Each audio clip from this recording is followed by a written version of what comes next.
நான் ஆத்திரமா இருக்குண்ணா எனக்கு. ஏன் தான் கல்யாணம் பண்ணு தெரியல. நான் கட்டுப்பா இருக்குண்ணா. ஒரே ரோதனையா இருக்குண்ணா. ஆரம்பத்திலேயே சொன்னேன் பண்ணாதடான்னு சொல்லிட்டு.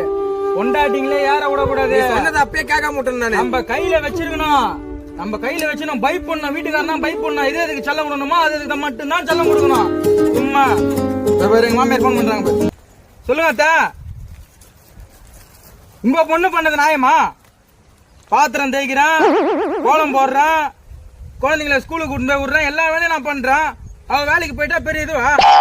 தினமும் 150 ரூபா கோட்டர் காசு கொடுத்தா என்ன ஆயிட போகுது? அதான் போன வாரம் கூட தான் நீங்க என்ன செருப்பால அடிச்சீங்க. நான் அதெல்லாம் கேட்டனா?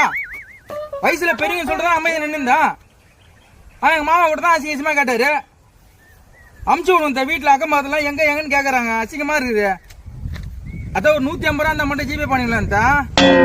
தலைவலி இது. சரிங்க சரிங்க சரிங்க. சரிங்க.